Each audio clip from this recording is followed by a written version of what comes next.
Olá a todos, espero que a vida vos corra de feição. O canal Explica Tuga traz-vos desta vez a resolução da segunda fase do Exame Nacional de Física e Química A, isto do fatídico ano de 2022. O volume de trabalho que temos pela frente não é pequeno, por isso não percamos mais tempo com esta introdução. Resta-me apenas apelar a que façam a subscrição do canal, ponham like no vídeo e podem também ativar as notificações. Vamos então começar com isto. Questão 1.1. Na figura 1 está representada a interação entre o vento solar, representado a laranja, e que é constituído por partículas carregadas, tais como prótons, eletrões e íons de hélio, e o campo magnético da Terra, no qual estão representadas as linhas de campo a azul. E, no que respeita ao módulo do campo magnético, queremos saber onde é que ele é maior. Lembrar aqui que as linhas de campo magnético são tangentes ao vetor campo magnético e a intensidade do campo magnético é maior onde é maior a densidade de linhas de campo. No ponto P4 temos uma maior densidade de linhas de campo relativamente a P1. Logo, a resposta correta não será a A. Comparando os pontos 3 com o 2, a densidade é maior em P2, por isso também não é a resposta B. Comparando agora P2 com P4, sim, de facto, a densidade de linhas de campo é maior em P2 do que em P4, logo é maior o módulo do campo magnético. Vamos ver então só a última para confirmar, que vamos comparar P1 com P2, e em P1 a densidade de linhas de campo é menor. Sendo assim, resposta correta, resposta C. Questão 1.2, que nos fala sobre as auroras, que resultam da interação entre as partículas constituintes do vento solar e a nossa alta atmosfera. E já na 1.2.1, na alta atmosfera terrestre, encontra-se oxigênio atómico, mas raramente se encontra nitrogênio atómico. Isto porque a ligação covalente, e aqui vamos fazer uma paragem e vermos no que respeita à molécula de oxigênio e de nitrogênio, de que ligação é que estamos a falar. O nitrogênio tem número atómico 7, ficará com a seguinte configuração eletrónica: 2p3, tem então 5 eletrões de valência e, se atendermos então à sua estrutura de Lewis, ela vai resultar numa ligação tripla entre dois átomos de nitrogênio. O oxigênio tem mais um eletrão, ficará com configuração eletrónica 1s2, 2s2, 2p4, tem 6 eletrões de valência. Seja assim, logo quando pensarmos na sua estrutura de Lewis, ele ficará com o seguinte aspecto: uma ligação dupla entre os dois átomos. No que respeita então à ligação tripla aqui existente, lembrar que ela é mais energética, porque tem mais eletrões envolvidos. Logo, ela também será mais curta em termos de comprimento de ligação. Isto porque, se os átomos estão a atrair-se com maior intensidade, isto significa que estarão a uma menor distância entre eles. Nós temos nitrogênio ou oxigênio atómico a partir do momento em que esta ligação é quebrada. E ela é mais facilmente quebrada no caso do oxigênio, porque é necessária menos energia. Respondendo então à questão, na alta atmosfera terrestre encontra-se oxigênio atómico, mas raramente se encontra nitrogênio atómico, porque a ligação covalente na molécula de nitrogênio, e é uma ligação tripla, o que põe de parte estas duas opções, tem maior energia, tal como tínhamos visto aqui, do que a ligação covalente na molécula de dioxigênio. Logo, resposta D. A questão 1.2.2 faz referência à cor observada nas auroras. De notar aqui o seguinte: sempre que após a excitação de um átomo, um eletrão transita de um nível superior para um nível inferior, isto irá ocorrer sempre com emissão de um fóton com energia igual à diferença de energia entre os níveis. E será este fóton que será detectado pelos nossos olhos, isto se aquela frequência do fóton estiver dentro do espectro visível. Então, a cor observada nas auroras mais comuns deve-se à emissão de radiação associada a transições eletrónicas para níveis de energia inferiores. Resposta correta, resposta A. Questão 1.3. O satélite de observação solar SOHO contém instrumentos que permitem estudar distúrbios do vento solar e ele orbita o Sol com um movimento circular uniforme e com o mesmo período orbital da Terra. Nos diagramas seguintes que se seguem, considere D a distância média da Terra ao Sol. Seja D é a distância da Terra ao Sol. É isto tudo. Admita que a distância do SOHO ao Sol é 99 vezes superior à distância do SOHO à Terra. E vamos já fazer aqui uma escolha entre as duas primeiras e as duas segundas. No caso das duas de baixo, temos aqui a distância do SOHO ao Sol e temos aqui a verde, a distância do SOHO à Terra. O que eles nos estão a dizer é que esta distância que está a vermelho é 99 vezes superior à distância que está marcada a verde. Logo, a C e a D não poderão ser a resposta correta. Se eu fizesse o mesmo para as duas de cima, reparem, tínhamos aqui a distância do SOHO ao Sol e a verde vou pôr então a distância do satélite à Terra. O desenho não está à escala, mas nós temos aqui que a distância que está marcada a vermelho é 0,99D e a distância que está marcada a verde é 0,01D e, de facto, a vermelha é 99 vezes o valor da verde. Agora é só uma questão de pensarmos no valor relativo da aceleração centrípeta para cada um dos corpos, ou seja, para a Terra e para o satélite SOHO. Aceleração centrípeta é igual a V ao quadrado sobre R, mas esta não é a melhor fórmula para fazermos a comparação, isto porque tanto a velocidade como o raio não são iguais para nenhum dos corpos. Vamos ter de juntar aqui que a velocidade é igual à velocidade angular vezes o raio.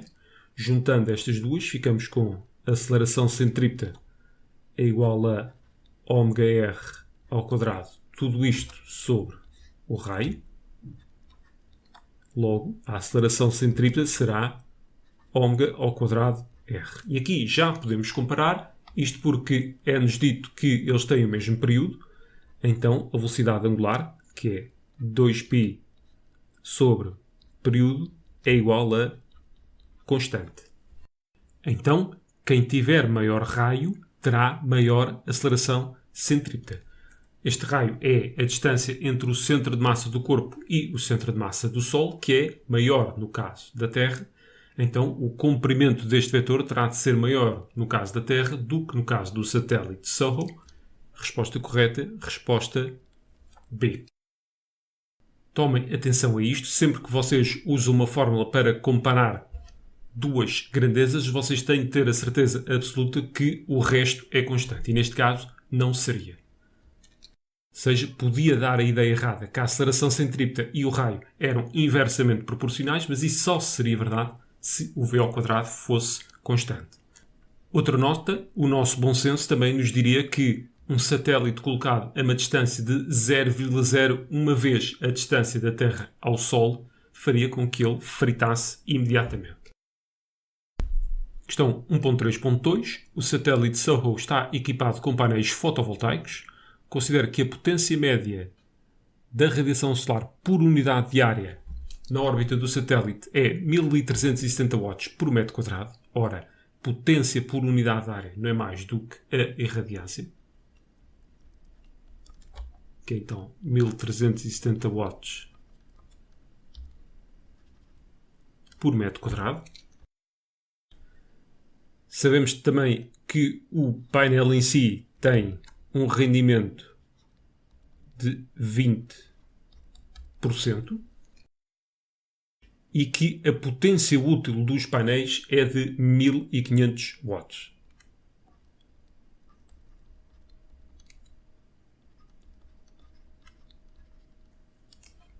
Qual das expressões seguintes permite calcular então a área total dos painéis fotovoltaicos no SOHO? Aqui vamos andar de trás para a frente, ou como quem diz no meu caso, da direita para a esquerda. Nós temos a potência útil, temos o rendimento, podemos tirar daqui a potência fornecida ao painel. Sabemos então que os 20% corresponde à potência útil, que é os 1500 watts, sobre a potência fornecida vezes 100. Ou seja, a potência fornecida corresponde aos nossos 1500 watts sobre 0,2. Eu podia ter dito que a potência fornecida era 1500 vezes 100 sobre 20. A questão é que eu não vi aqui o 100 nem o 20 em lado nenhum, mas vi sim um 0,2.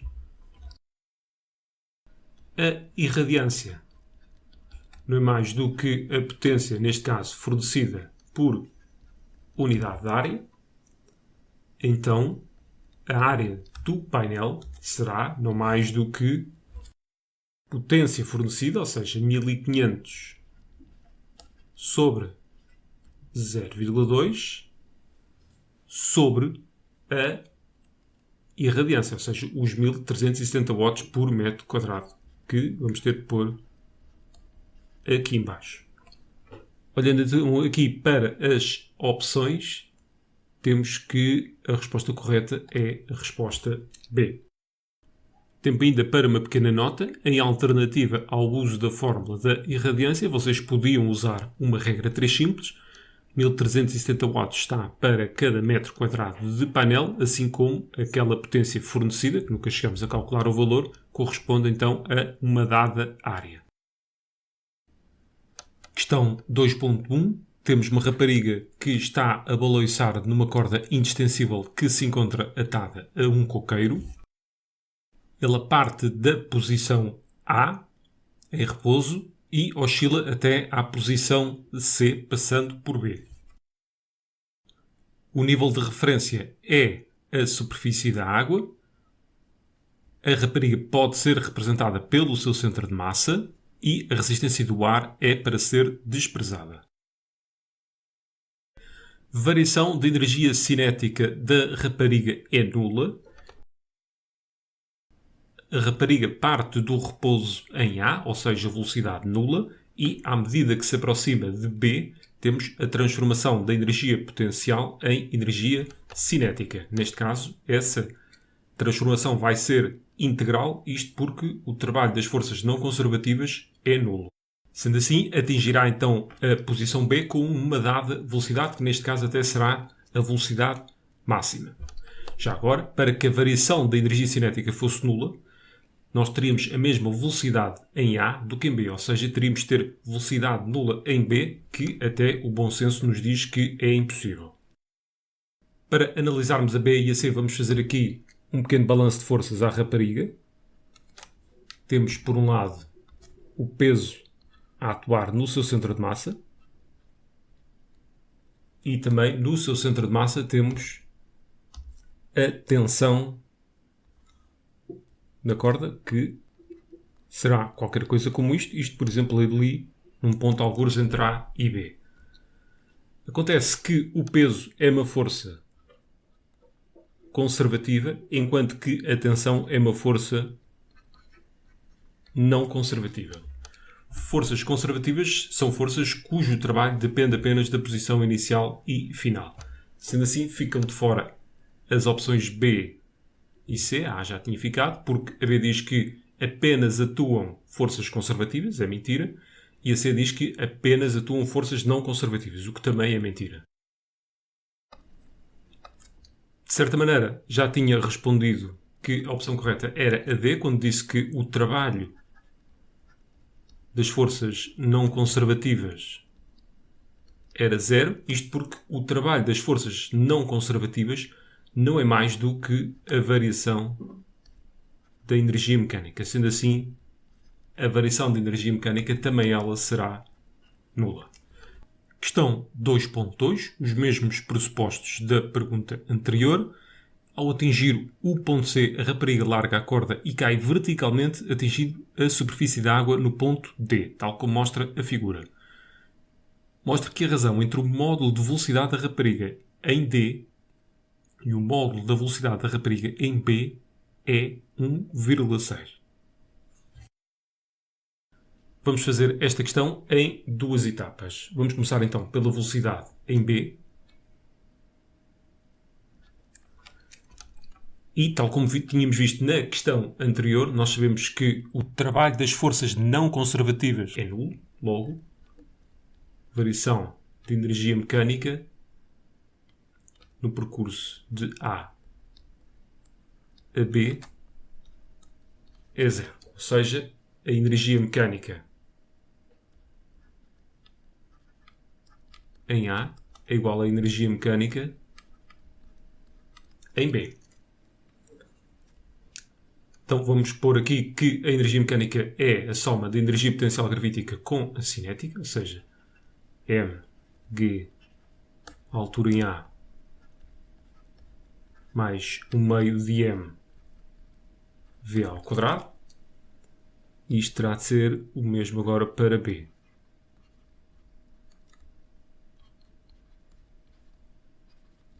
Aqui, velocidade em B ao quadrado. Notar aqui que a velocidade em A é nula.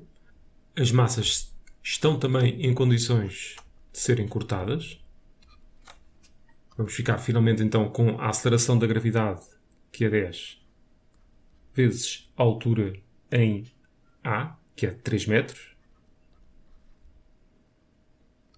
E isto será igual à aceleração da gravidade vezes a altura em B, que não nos é dada diretamente, mas resulta da subtração entre 3 e 1,2, que é 1,8. E agora mais 1/2 da velocidade em B ao quadrado. Ficar então com 10 vezes 3, que é 30. Aqui temos 10 vezes 18 que passam para este lado. E depois já podemos então multiplicar por aquele 2 que está ali em baixo. Isto será igual à velocidade em B ao quadrado. A velocidade em B será então a raiz quadrada de 30 menos 18. É 12 vezes 2, 24. Raiz de 24 metros por segundo. E vamos agora então calcular a velocidade em D. Vamos então a isso. Podemos ir novamente por conservação da energia mecânica, porque a resistência do ar continua a ser desprezável entre C e D. Então, energia mecânica em C igual à energia mecânica em D. mghc mais 1/2 da massa vezes a velocidade em C ao quadrado é igual. Agora fazer o mesmo, mas para D.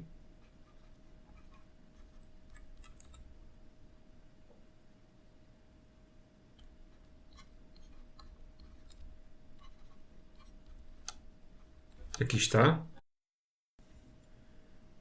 De notar que a velocidade em C é nula, isto porque está à mesma distância da superfície da água do que A, e a partir do momento em que houve conservação de energia mecânica, a energia mecânica em A e C também elas seriam iguais. A altura em D é zero e temos, tal e qual como aconteceu há bocado, corte das massas. Ficar então com 10 vezes 3 metros, que é a altura em C.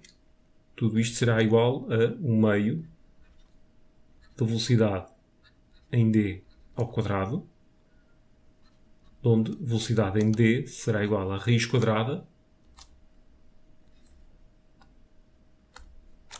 de 30 vezes 2. Este 2 é aquele que vem ali do outro lado. Vamos ficar com raiz de 60 metros por segundo. Nós vamos querer agora, então, o quociente entre a velocidade em D, que é a raiz de 60, e a velocidade em B, que, se bem se lembram, era raiz de 24. A única coisa que está a faltar, então, velocidade em D sobre a velocidade em C. Isto vai ser igual à raiz de 60 sobre a raiz de 24.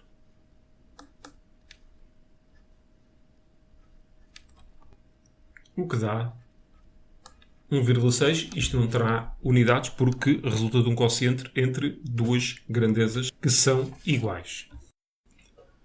De notar também que houve aqui da parte do diabo um pouco de abuso na notação, ao dizer que VD seria então o módulo da velocidade no ponto D. Isto porque VD, sem o símbolo de módulo, costuma usar-se para o valor da velocidade no ponto D, que pode ser positivo ou negativo, e que implica que se tenha feito já a escolha de um dado referencial. Questão 3.1. Os alunos no laboratório, fazendo uso de uma bureta, mediram o volume de água escoada para um gobelet. E temos aqui ao lado o volume de água na bureta antes e depois do escoamento da água. Sabemos também que a temperatura se manteve constante ao longo da atividade laboratorial e que a massa do gobelet vazio e seco é de 68,82 gramas. Aqui eles pedem primeiro então a incerteza da leitura. Tratando-se de um aparelho de medida analógico, será metade da menor divisão. Ora, ela está graduada em centímetros cúbicos, quer dizer que estes traços grandes correspondem a centímetros cúbicos. Ou, se quisermos também, este volume é de 1 centímetro cúbico. Isto quer dizer então que a divisão mais pequena é de 0,1 centímetros cúbicos. E vamos então pôr metade da menor divisão e ficamos com 0,05 centímetros cúbicos. É este o valor da incerteza. Pedem-nos agora o volume de água escoada, que não será mais do que a diferença entre aqueles dois volumes, ou seja, o V2 menos V1. Repara que as buretas têm a escala ao contrário, isto porque aquele volume é sempre na perspectiva do volume gasto desde o momento em que a bureta estaria cheia até ao nível 0. Temos então aqui em 2 um volume de, ora temos aqui 2,5, 6, 2,75. Tome atenção que este último é estimado. Ou seja, não temos de concordar relativamente àquele último algarismo. Então, menos, e aqui temos 1,5, 1,6. Neste caso eu vou pôr 60 porque, na minha opinião, ele está rigorosamente em cima do traço. Isto dá 1,15 centímetros cúbicos. A linha A, mas tomem atenção que, devido ao facto de não termos de concordar relativamente a estes últimos algarismos, podia dar um bocadinho acima ou um bocadinho abaixo. Questão 3.2. Na tabela estão registados os valores do volume de água escoada para o gobelet e da massa de água correspondente. Calcula então a massa de água correspondente ao volume de 61 cm cúbicos, ou seja, algures aqui no meio. Na resposta, apresenta a equação da reta de ajuste ao gráfico de M em função de V. Então, aquilo que sai da máquina há de ser um y igual a AX mais B, em que o A é o declive e o B ordenada na origem. Nós vamos querer então, para que seja M em função de V, o y será a nossa massa e o x será o nosso volume. E queremos então o valor solicitado com 3 algarismos significativos. Vamos aqui à nossa máquina de calcular, abrir uma folha de cálculo. Aqui teremos o volume.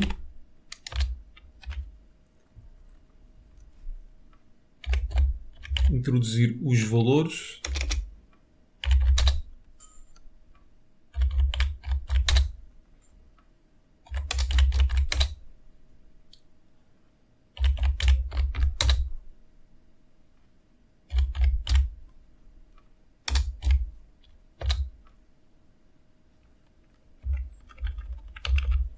Agora aqui o mesmo para a massa.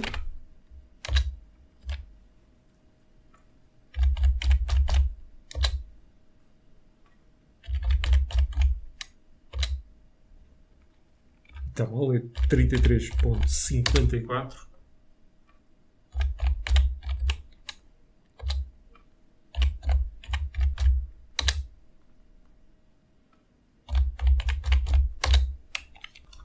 De seguida é só escolher aqui na célula vazia, tecla Menu, Estatística, Cálculos Estatísticos, Regressão Linear, MX mais B. Na lista X temos o volume, lista Y, massa, e ele vai guardar a reta de regressão linear em F2. De seguida, confirmem só que o R² está perto de 1, caso contrário terão algum erro. Tecla ON. Vamos aqui aos gráficos. Tecla para cima, até ao F2, onde ele guardou a reta de regressão linear. Aqui está ela. Não estamos a ver os pontos, por isso vamos aqui a Menu, Introdução e Edição de Gráficos, Gráfico de Dispersão. Então aqui em X vamos carregar na tecla das variáveis e escolher volume. Agora o mesmo para Y, vamos escolher massa. Enter. E continuamos a não ver os pontos, mas agora é só uma questão da janela não estar com os parâmetros ideais. Menu, janela Zoom. E vamos fazer aqui Zoom Dados. Já estamos a ver os pontos e a reta de regressão linear. Se quiserem, podemos ver já aqui a massa correspondente aos 61 cm3. Vamos então aqui a Menu, Traçado do gráfico, 61, e temos aqui toda a informação que necessitamos. Vou só agora copiar e está feito. Temos então aqui um resumo de toda a informação relevante, pese embora que para este exercício em concreto não era necessário nós vermos nem os pontos, nem a reta de regressão linear. Podíamos apenas usar aquela informação que sai diretamente na folha de cálculo. Vamos então escrever a reta de regressão linear. Não esquecer que queremos o resultado final com 3 algarismos significativos, por isso é prática comum que nos cálculos intermédios se use mais 1, ou seja, 4. Então temos massa em função do volume, vamos ficar então com M, vamos baralhar este M com o M de declive, igual a 0,9769 vezes o volume, mais 0,03637. Nós queríamos calcular a massa correspondente a um volume de 61 centímetros cúbicos. Ficar então com 0,9769 vezes 61 mais 0,03637, o que dá 59,6 gramas, o mesmo valor que obtivemos ali. E já agora os 61 estariam compreendidos entre estes dois valores e, de facto, o 59,6 está entre 49 e 67. Pelo menos, relativamente a isso, faz sentido. Questão 3.3. Um outro grupo de alunos efetuou a mesma atividade experimental, utilizando o mesmo material, tendo cometido um erro que foi detectado a quando do traçado do gráfico da figura 4. Identifique o erro sistemático cometido pelos alunos e justifique a sua resposta com base na análise do gráfico. Aquilo que me chama logo a atenção neste gráfico relativamente à reta de regressão linear que obtivemos anteriormente é o facto dela não passar na origem. E mesmo para quem não tivesse feito a questão anterior, reparem que a massa correspondente a um volume de zero teria de ser zero. Só isto é que faz sentido. A questão é porque é que aqui o nosso M de zero, ou seja, a massa correspondente a 0 cm3, tem um valor ali a queimar os 70 gramas. De notar que estes 70 gramas não são mais do que aqueles 68,82 gramas que correspondem à massa do gobelet vazio. Então, o que se passou foi que estes alunos mediram a massa da água juntamente com a massa do gobelet. E cometeram este erro em todos os pontos. Ou seja, o que poderá ter acontecido é que eles tinham aqui a balança, puseram o gobelet em cima da balança, tinham aqui a bureta e aquilo que se terão esquecido de fazer foi de tarar o valor da balança e tiveram sempre a medir a massa do volume de água que ia sendo escoado pela bureta juntamente com a massa do gobelet. Questão 4. Temos ali um circuito elétrico destinado a estudar o aquecimento de uma amostra de água. Aquecimento esse que é feito através de uma resistência de imersão. Esta resistência encontra-se ligada a um gerador, neste caso uma pilha, e temos também ali os respectivos aparelhos de medida, nomeadamente um voltímetro e um amperímetro. 4.1. Qual das opções seguintes pode representar o processo responsável pelo aquecimento da água nesta experiência? Tratando-se de um fluido, o processo de transferência de calor predominante é a convecção. Neste processo, aquilo que acontece é que uma dada porção de água, ao entrar em contacto com a resistência que se encontra quente, vai aquecer. Ao aquecer, essa água torna-se menos densa e, com isso, vai-se formar ali uma corrente ascendente. Ao ascender, a água torna-se, assim, mais densa e, neste caso, então, formar-se-á, a partir daí, uma corrente descendente, completando o ciclo. E a única opção que é compatível com isto que eu acabei de dizer é a opção C. Na A, nem sequer temos uma corrente de convecção contínua. E reparem que tanto no caso da B como no caso da D, temos uma corrente descendente ali em direção à resistência que se encontra quente. Ou seja, teríamos uma massa de água menos densa em sentido contrário. A B seria sim compatível com uma resistência que fosse colocada aqui no fundo do nosso gobelet. 4.2. No ensaio foi aquecida uma amostra de água durante 10 minutos, usando-se uma resistência elétrica de imersão. Medimos a diferença de potencial nos terminais da resistência e a corrente elétrica I no circuito. Admita que estes valores se mantiveram constantes ao longo do ensaio e pedem-nos qual a energia dissipada pela resistência por efeito de Joule. Vamos lembrar aqui duas coisas. Uma que, por um lado, a potência dissipada pela resistência num circuito é dada pela diferença de potencial vezes a intensidade de corrente e, por outro lado, que a potência não é mais do que a energia por unidade de tempo. Juntando estas duas, vamos ficar que U vezes I é igual à energia sobre o intervalo de tempo. Resolvendo em ordem à energia, ficamos com u I vezes ΔT. Vamos então substituir os valores. A diferença de potencial é 8,17.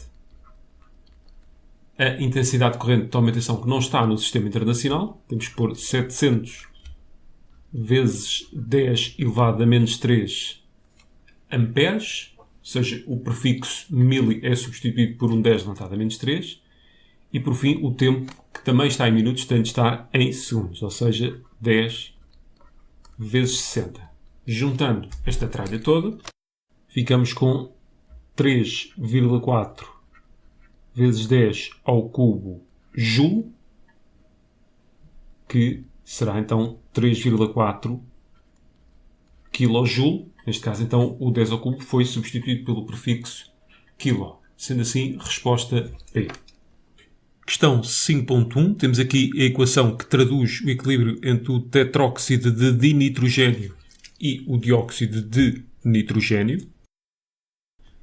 É conhecida a variação de entalpia da reação, assim também como o valor da constante de equilíbrio a 25 graus. São introduzidas 3 moles de N2O4 num reator com um volume de 7,50 decímetros cúbicos, à temperatura de 25 graus. Calcule a fração molar do dióxido de nitrogênio quando o sistema atingiu o equilíbrio. Uma tabela de variação será sempre a melhor abordagem a um exercício deste género, envolvendo equilíbrios. Temos então o N2O4 em equilíbrio com o NO2. Vou só pôr aqui vermelho os coeficientes estequiométricos, aqui 1, aqui 2. Então, no que diz respeito à concentração inicial de N2O4, ela não nos é dada diretamente, mas temos dados suficientes. Uma concentração será sempre a quantidade de matéria por unidade de volume. Sendo assim, a concentração inicial de N2O4 será igual às 3 moles sobre o volume de 7,50. E ficamos então com o valor de 0,400 moles por decímetro cúbico. Porque é que eu optei pelos 3 algarismos significativos? Olhando para os dados que nos são fornecidos, aquele que nos limita mais em termos de algarismos significativos é este aqui, os 3 moles de N2O4, que tem apenas 2.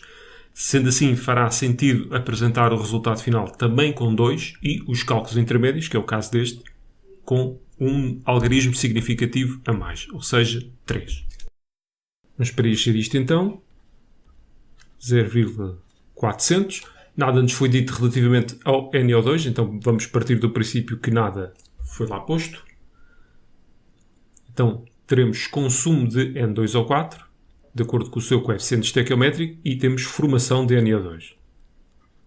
Neste caso 2x por causa do coeficiente estequiométrico. No equilíbrio, teremos 0,400 menos x e 2x de NO2.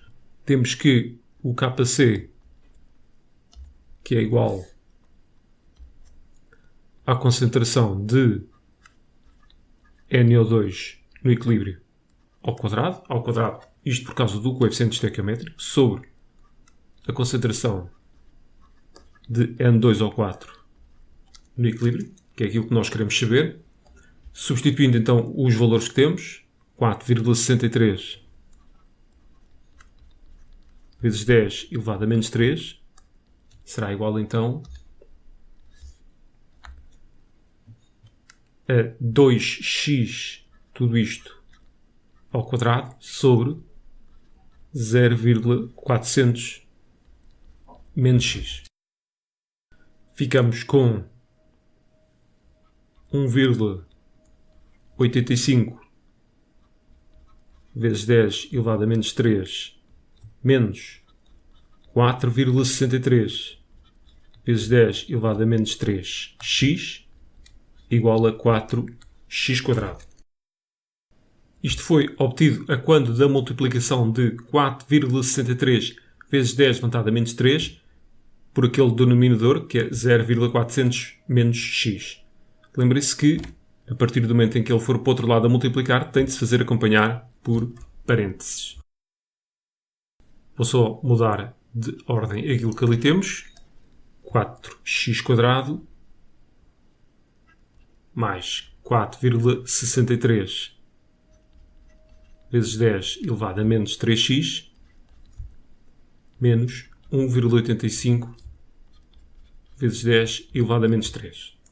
E daqui vão nascer dois valores de x.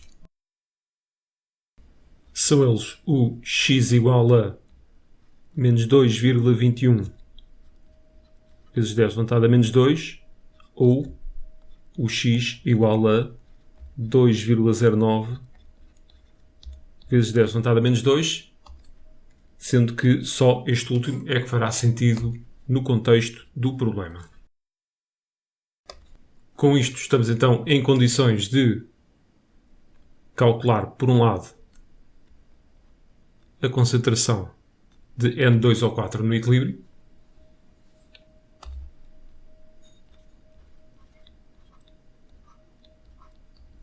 que é 0,400 menos o x,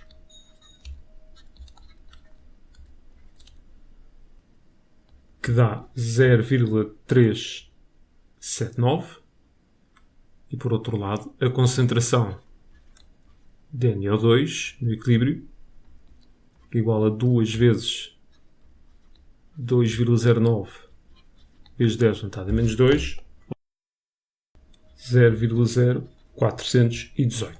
Reparem que ambas estão em molos por decímetro cúbico. Finalmente, a fração molar de NO2 no equilíbrio será então o número de moles de NO2 no equilíbrio sobre o número de moles total.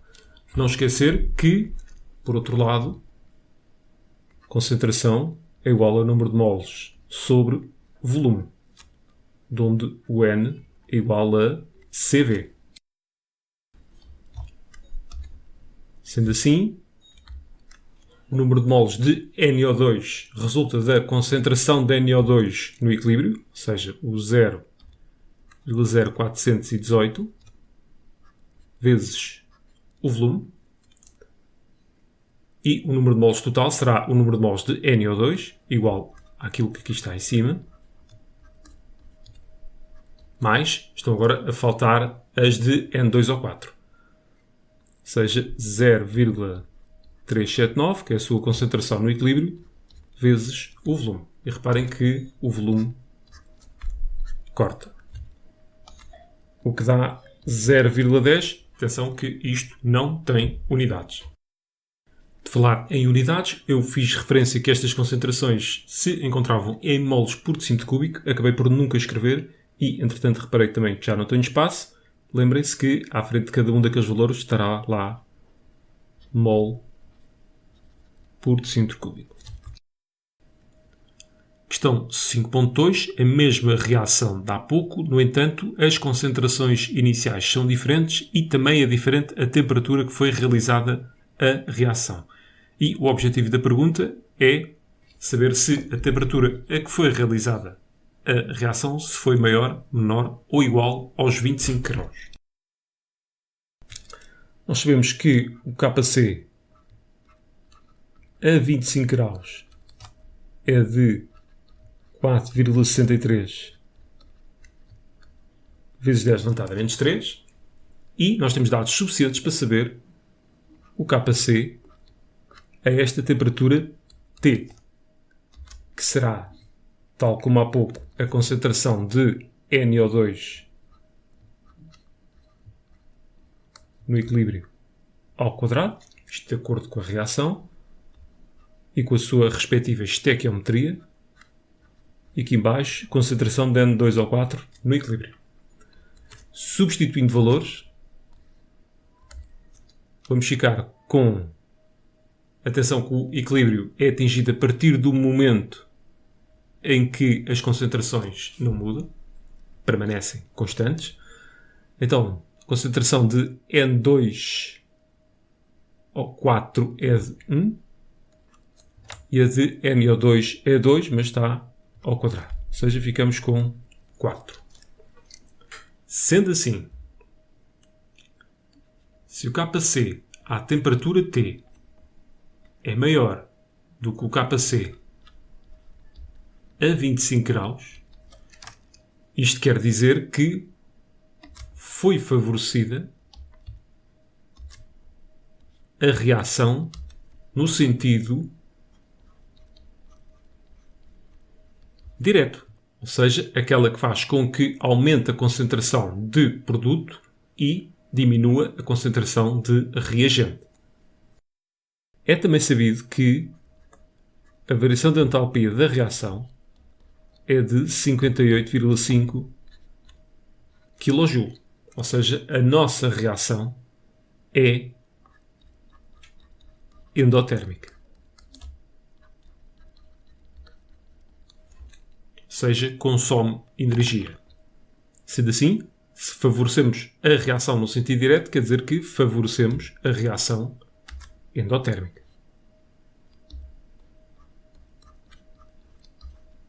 Por outro lado, nós sabemos que em qualquer reação, um aumento de temperatura favorece sempre a reação endotérmica, ou seja, no sentido em que ela é endotérmica. Quando se passou dos 25 graus para a temperatura T, favoreceu-se a reação endotérmica. Quer dizer que essa passagem de 25 graus Celsius para a temperatura T terá de envolver necessariamente um aumento de temperatura e, sendo assim, a temperatura T é maior do que 25 graus. Muito rapidamente, então, nós fomos calcular o valor do Kc à temperatura T, que deu 4. Quer dizer, então, que ao passarmos dos 25 graus Celsius para a temperatura T, o Kc aumentou. Isso é compatível com uma situação em que se está a favorecer a reação no sentido direto e que, neste caso, era a reação endotérmica atendendo ao valor da variação de entalpia.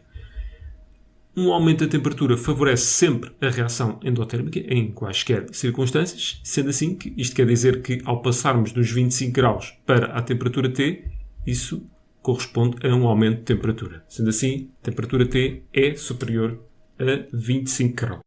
5.3. Para produzir o dióxido de nitrogênio, recorreu-se a uma reação de oxidação-redução entre o ácido nítrico e o cobre, traduzida pelaquela equação que ali temos em baixo.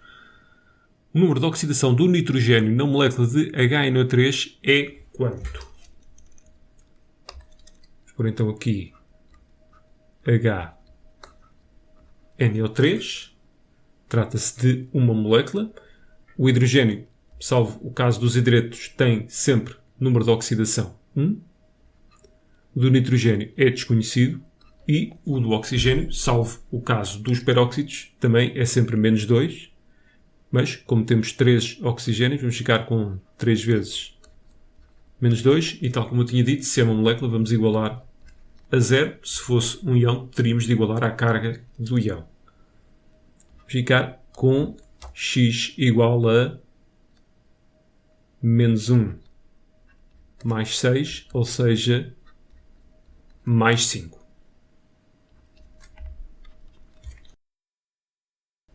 E pedem também a espécie oxidante.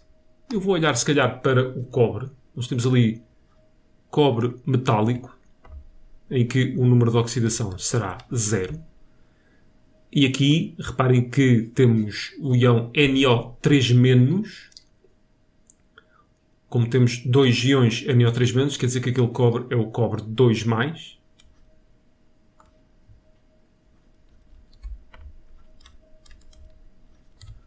Então, ao passarmos daqui para aqui, vamos ver então o que é que acontece. Perdeu 2 eletrões, ou seja, oxidou-se. Se o cobre oxidou-se, quem o oxidou foi o HNO3. Logo, será ela a espécie oxidante. Sendo assim, resposta correta, resposta A. Se eu olhasse para o nitrogênio, a conclusão seria a mesma. Nós temos aqui o íon NO3-,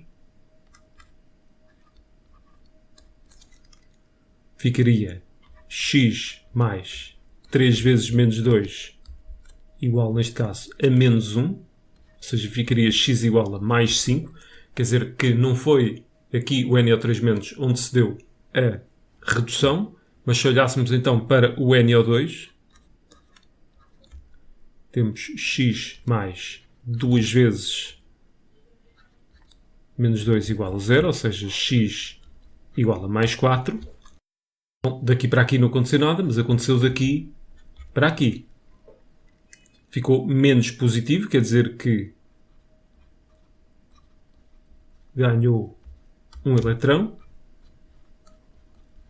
Logo, reduziu-se, o que faz dele a espécie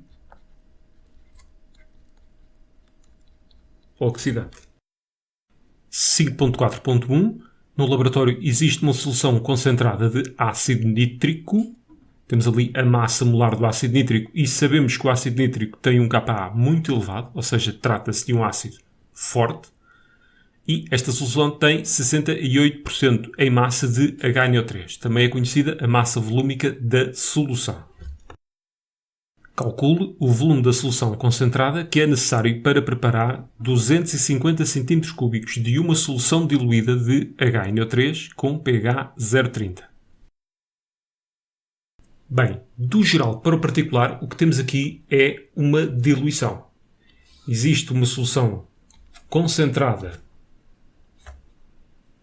de ácido nítrico, com concentração, eu vou aqui chamar C1, para já é desconhecida. E vamos transferir daqui um dado volume para preparar uma solução diluída de concentração C2. Ou seja, uma parte desta solução vai ser transferida para aqui. Aliás, é esse o objetivo da pergunta, é saber que volume será este. Após a transferência deste dado volume, resta-nos então adicionar água até prefazer o volume de 250 cm3. Parte chata, não sabemos nem C1 nem C2. Vou começar pela parte mais fácil, isto porque sabemos que, relativamente a esta solução diluída, ela terá de ter um pH igual a 0,30. Vou pôr então aqui em cima a reação de ionização do ácido nítrico em água. HNO3 mais água. Como temos um kA muito elevado, a reação então é praticamente completa. Isto dará origem então a NO3-, e, sendo um ácido, então, dá origem a H3O+. Ou seja, houve transferência de um próton daqui para aqui. Nós sabemos que o pH é 0,30, sendo assim, a concentração de H3O+, após se estabelecer o equilíbrio, será 10 elevado a menos 0,30, ou seja, 0,501 moles por centímetro cúbico. Como a reação é completa e a estequiometria é de 1 para 1, então sabemos que a concentração de HNO3, ou seja, o nosso C2, concentração de ácido nítrico nesta solução diluída, será a mesma 0,501 moles por centímetro cúbico. Está resolvida a primeira parte do problema. Para sabermos então C1, ou seja, a concentração na solução concentrada, temos de fazer aquilo que se chama estabelecer uma base de cálculo. Temos aqui a nossa solução concentrada e vamos imaginar que vamos retirar daqui uma pequena amostra para analisar. E neste caso, vamos tirar aqui uma amostra de 100 gramas de solução.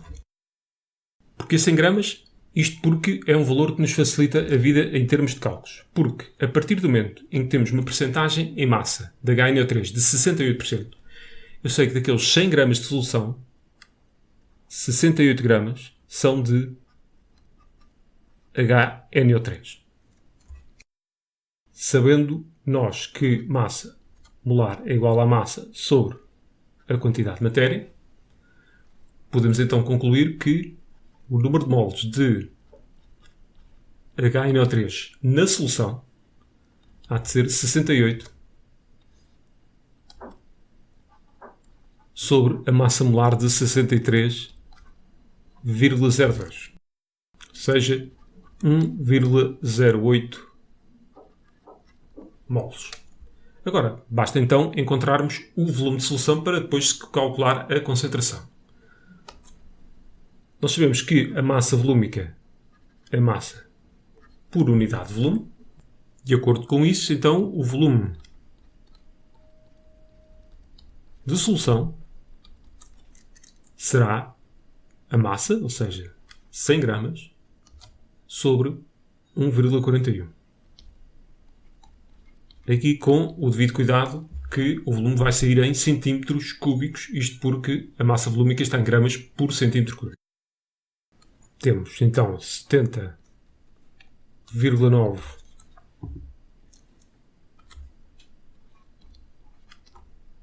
centímetros cúbicos, ou se quiserem, 70,9 vezes 10 elevado a menos 3 decímetros cúbicos. Então, C1, que é o nome que nós damos à concentração da solução concentrada, será igual a 1,08 a dividir por 70,9 vezes 10 elevado a menos 3. Ou seja, 15,2 moles por decímetro cúbico. Era de esperar um valor muito elevado para este tipo de soluções concentradas. Tomem atenção, o vosso ponto de partida aqui também poderia ser escolherem uma amostra de 1 cm3, em que nós saberíamos que então a massa de solução seria 1,41 gramas e depois aplicar a percentagem massa a esse valor. Aqui está o resumo daquilo que foi feito. Nós já temos o valor de C1 e C2. Eu gosto de usar os fatores de diluição. No caso das concentrações, é a concentração da solução concentrada sobre a da diluída. Uma forma de decorarem é sempre o valor mais alto sobre o mais baixo. Sendo assim, 15,2 sobre 0,501. Ou seja, 30,3. O fator de diluição também pode ser obtido através do quociente entre os volumes. Neste caso será o volume da solução diluída, os 250, sobre o volume transferido, que nós desconhecemos. Podemos então calcular, e então o volume a retirar da solução concentrada será de 250 sobre 30,3, que dá 8,2 centímetros cúbicos. A vantagem de usarem fatores de diluição é que só precisam de ser coerentes com as unidades. Aqui era mole por decímetro cúbico em cima, mole por decímetro cúbico em baixo. Aqui, se usarmos centímetros cúbicos em cima, sai também centímetros cúbicos em baixo. No que respeita à utilização de algarismos significativos, aquilo que nos limitava mais em termos dos dados que nos foram fornecidos era o pH e a percentagem em massa, com 2 algarismos significativos. Logo, teríamos de apresentar o resultado final com 2. Sendo assim, utilizou-se os cálculos intermédios com um algarismo significativo a mais, ou seja, 3. Só mais uma pequena nota, a quando do cálculo de C1, nós tivemos que estabelecer aquilo que se chama uma base de cálculo, em que escolhemos dali um determinado volume ou uma determinada massa. O princípio que está por trás disso é que a concentração nessa pequena amostra é a mesma concentração da solução inteira.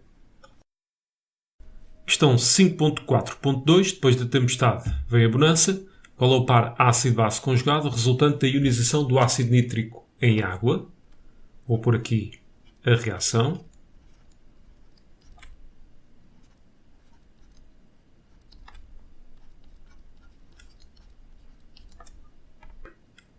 Não vou pôr aqui equilíbrio porque a reação é praticamente completa.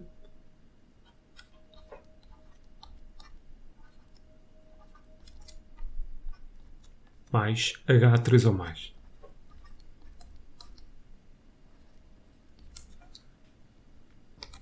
Tratando-se de um ácido, o ácido nítrico vai então fornecer um H+ à água. Então, temos aqui comportamento de ácido e, no caso da água, um comportamento de base.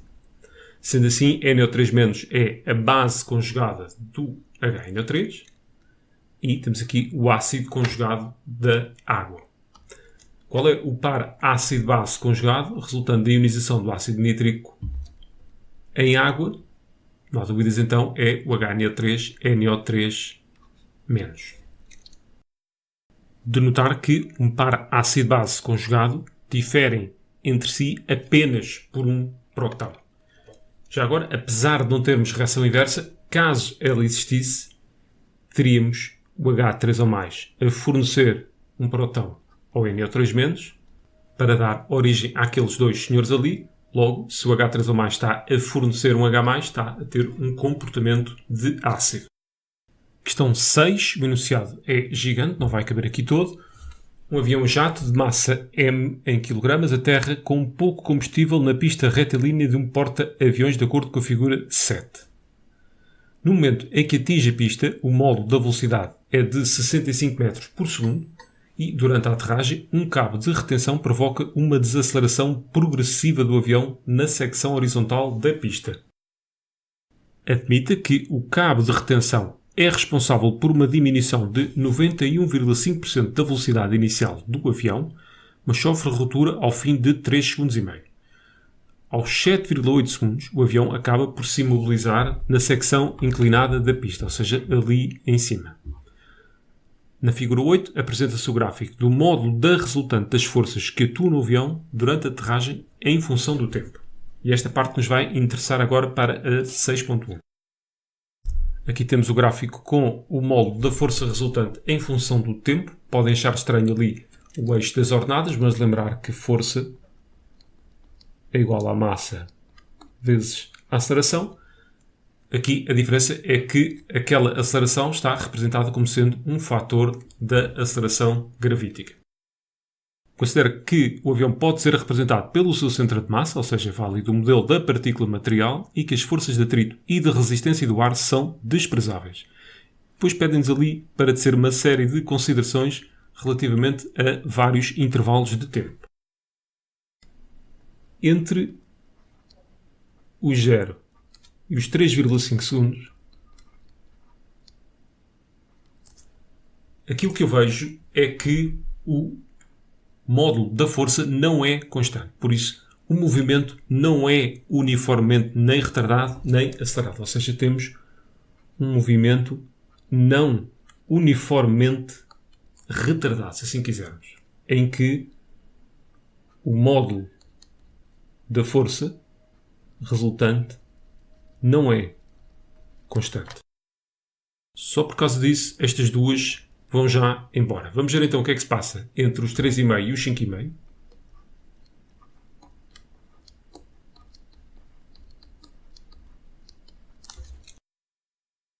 O módulo da força resultante é nulo. Logo, pela primeira lei de Newton, estamos com velocidade igual a constante. Ou seja, algures ali nos 3,5 deu-se a quebra do cabo. E, como o atrito é desprezável, ele vai manter aquela velocidade até acontecer qualquer coisa. E essa qualquer coisa é até ele atingir a zona inclinada da rampa, que irá fazê-lo ali aos 5,5. Olhando aqui para a C e a D, de facto, a velocidade é constante, mas a aceleração também tem um módulo constante, ainda que o módulo da aceleração seja nulo, mas não deixa de ser constante por isso. Agora vamos ver entre os 5,5 e os 7,5. O módulo da força resultante é constante e, por sua vez, também diferente de zero. Então, temos um movimento retilíneo uniformemente e, neste caso, é retardado. Neste caso, a velocidade não é constante, ou seja, a velocidade vai diminuir naquele intervalo e, sim, a aceleração também terá um valor qualquer constante e também diferente de zero.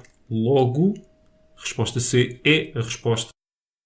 Em resumo, nós sabemos que força é igual a massa vezes a aceleração.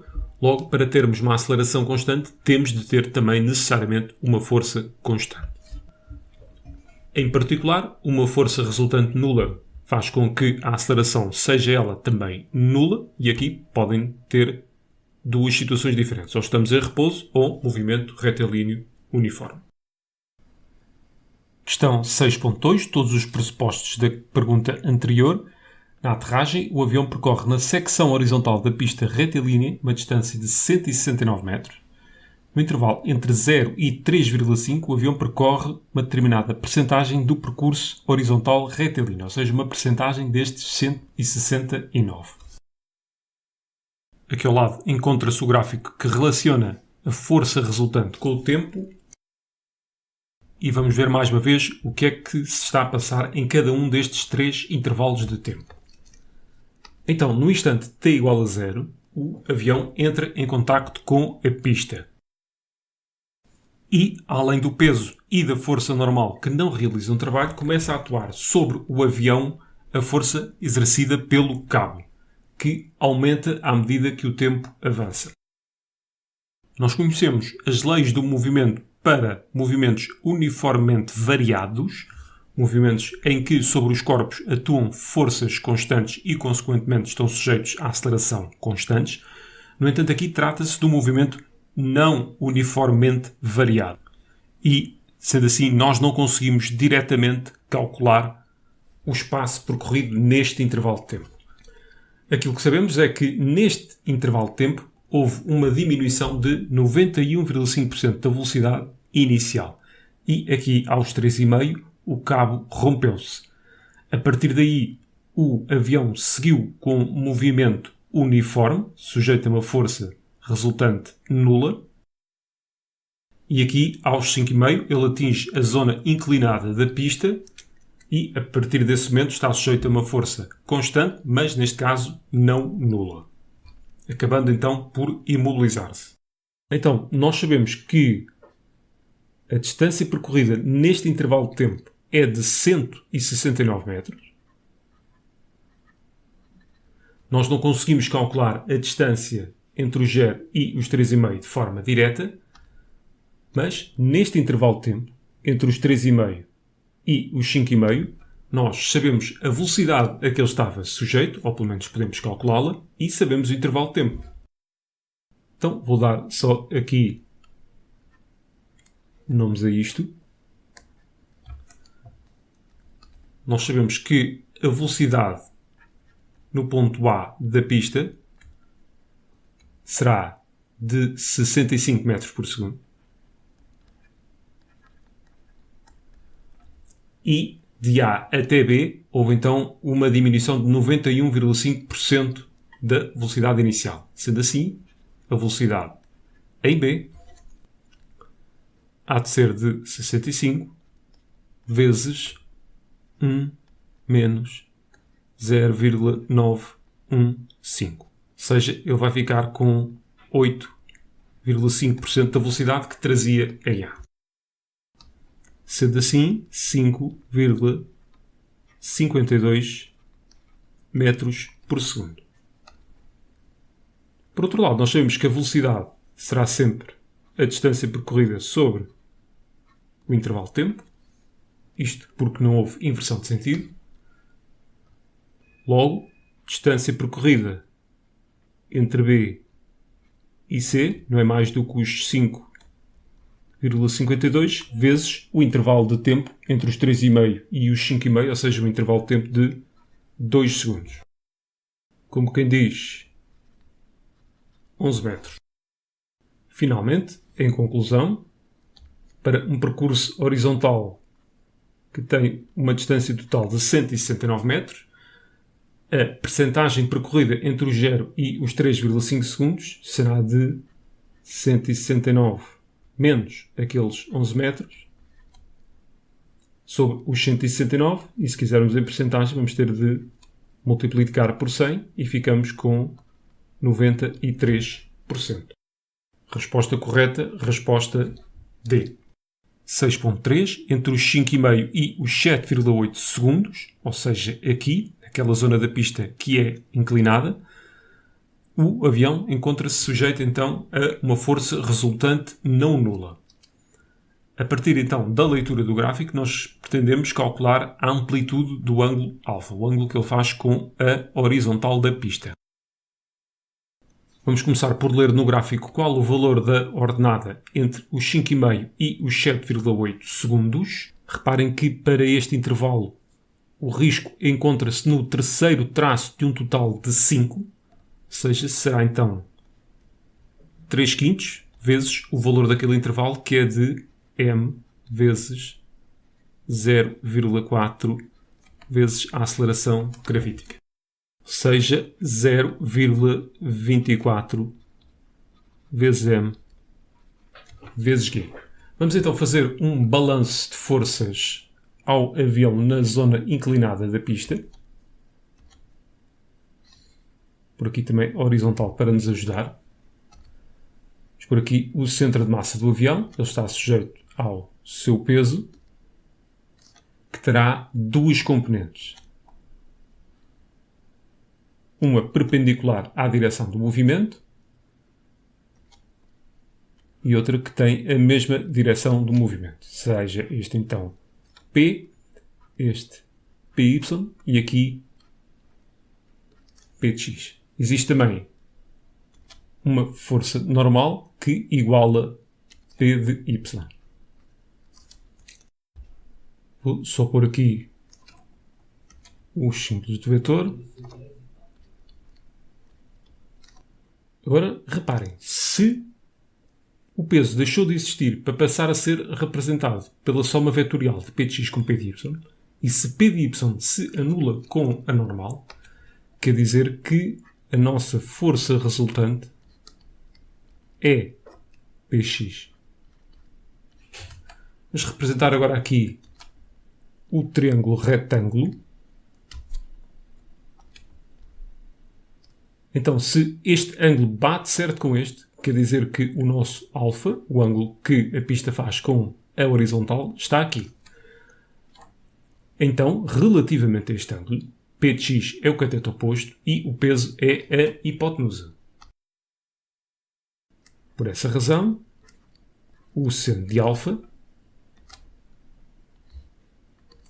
não é mais do que a norma de P de X sobre a norma do peso. Ou, por outras palavras, norma do peso aqui em denominador e em cima podemos ter força resultante.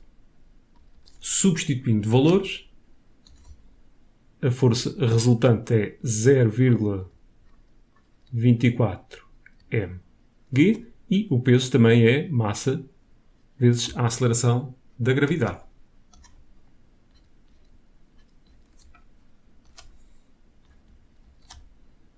Em conclusão, o alfa será o arco seno de 0,24, o que dá 14 graus. Questão 7. Na construção de aviões a jato é utilizado titânio e abaixo temos então a reação a partir da qual se pode obter titânio. Ele é obtido através de TiX4, sendo que X representa genericamente o elemento não metálico, não sabemos qual. Para a obtenção de titânio, fez-se reagir 1,85 vezes 10 à quinta moles de TiX4 com 1,72 vezes 10 ao cubo kg de magnésio. Determine o rendimento da reação ao obter-se 1,21 vezes 10 ao cubo kg de titânio. Primeiro passo, saber quem é o reagente limitante. Vamos então a isso. Massa molar é igual à massa sobre a quantidade de matéria. Sendo assim, N é igual a M sobre M maiúsculo. Em particular, número de moles de magnésio há de ser igual a 1,72 vezes 10 não elevado a 3, mas tem que estar elevado a 6 para ficar em gramas. Isto porque a massa molar de magnésio está em gramas por mol. E neste caso é 24,31. Ficamos com o valor de 7,075 vezes 10 à quarta moles. Vamos ver agora a proporção entre reagentes. Uma de TiX4 reage de forma completa com 2 moles de magnésio.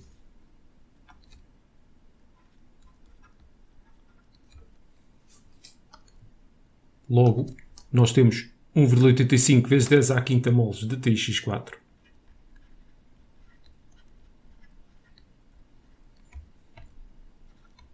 Então, qual seria o número de moles de magnésio na proporção estequiométrica?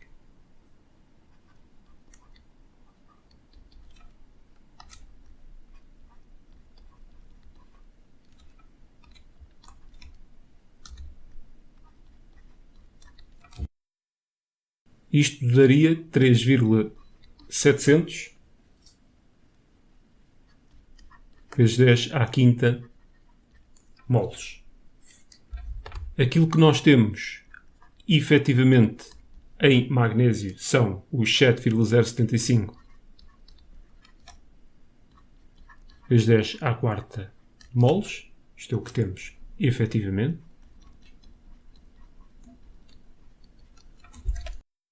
Ou seja, temos menos magnésio do que aquele que seria necessário para que os reagentes estivessem na proporção estequiométrica.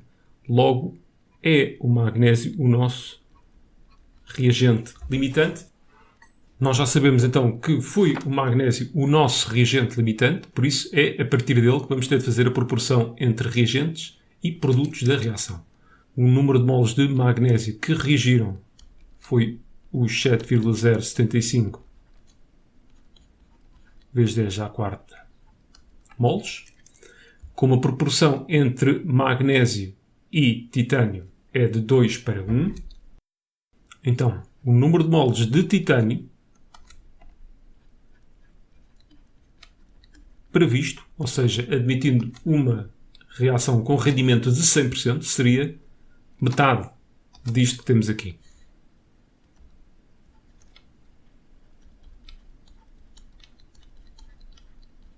O que dá 3,538 vezes 10 elevado a 4. Ainda estamos em moles. Vamos ter de converter isto em massa. Nós sabemos que massa é igual à massa molar vezes a quantidade de matéria.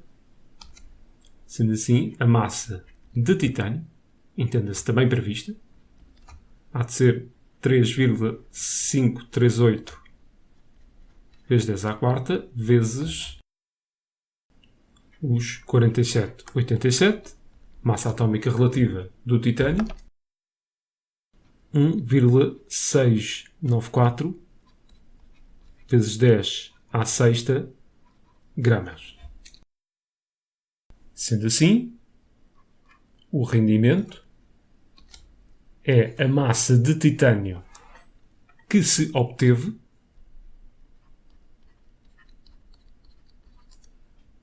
em vez de pôr 10 ao cubo, vou pôr 10 à sexta para estar também em gramas, sobre aquilo que teoricamente, se deveria ter obtido caso o rendimento fosse de 100%.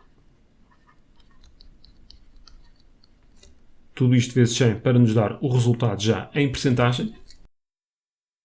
71,4%, e é este então o valor do rendimento. 7.2. O composto TIX4 é um composto molecular de geometria tetraédrica. A figura 9 representa o espectro do átomo do elemento representado pela letra X, obtido por espectroscopia fotoeletrónica. Contendo informação de todos os eletrões do átomo deste elemento, de acordo com o espectro apresentado, pode concluir-se que a primeira energia de ionização é.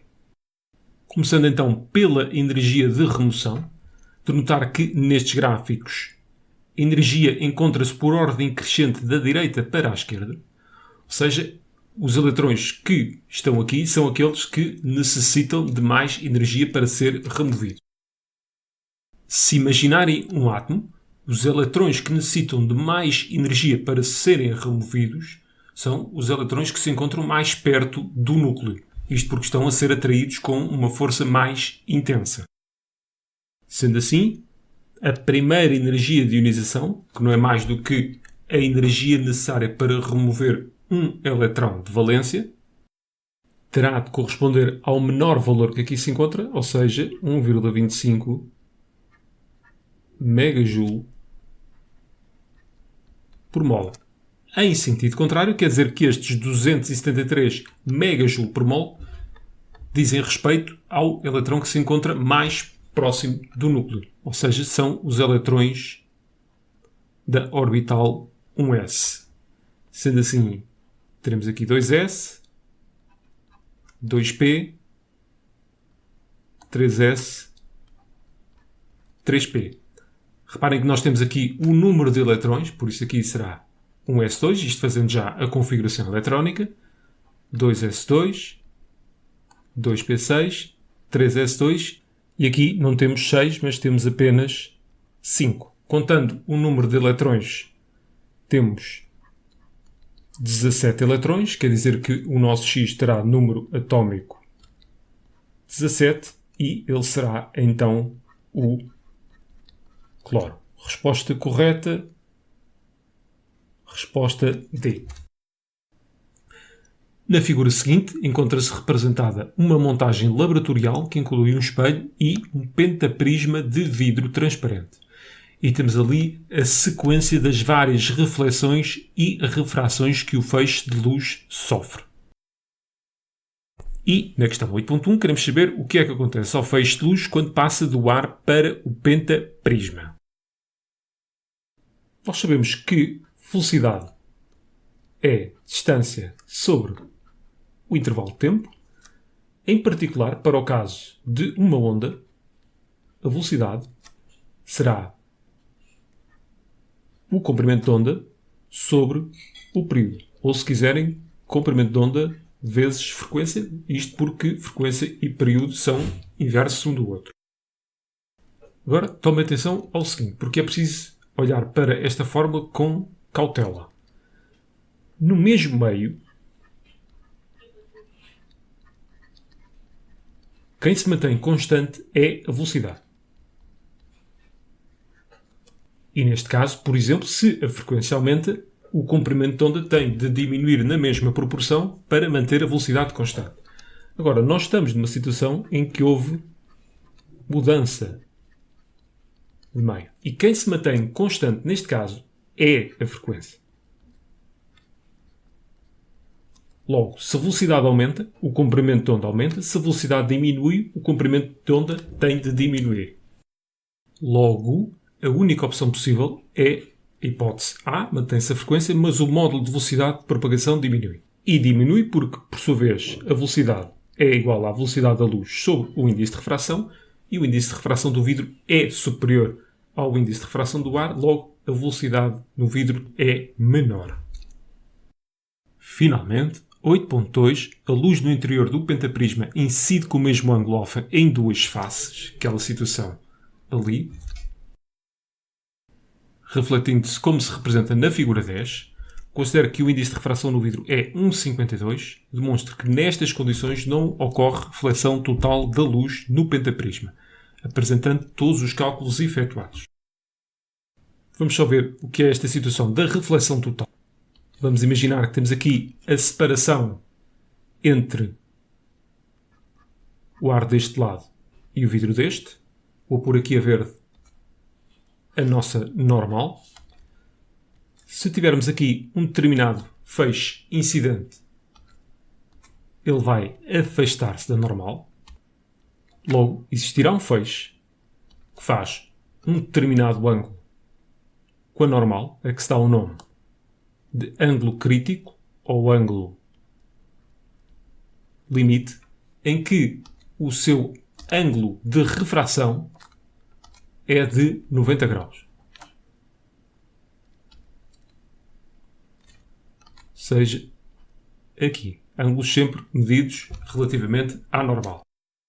Se aumentarmos ainda mais o ângulo que o feixe faz com a normal, então irá ocorrer o fenómeno da reflexão total da luz, em que o feixe não se transmite, neste caso, para o ar. Bem, primeira coisa, antes de irmos a contas, quanto é que vale alfa? Nós temos aqui um triângulo retângulo, em que tanto este ângulo como este têm o valor de 2α. 2α, porquê? Porque a primeira lei da reflexão diz-nos que o ângulo de incidência e o ângulo de reflexão terão de ser iguais. Logo, se temos ali alfa, daquele lado teremos de ter também necessariamente alfa. Então, 180 terá de ser igual a 4α mais o ângulo de 90. Então, o alfa será de 22,5 graus. Então vamos à segunda parte do nosso problema, em que determinamos o valor do θ limite. Vamos aplicar a lei de Snell-Descartes. Seno de θ limite vezes o índice de refração do vidro. Reparem que o ângulo crítico diz respeito ao lado do vidro. É igual a seno de 90 graus, que é 1, vezes 1.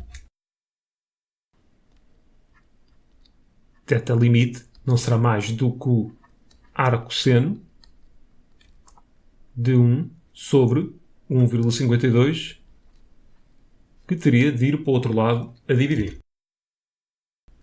41,1 graus.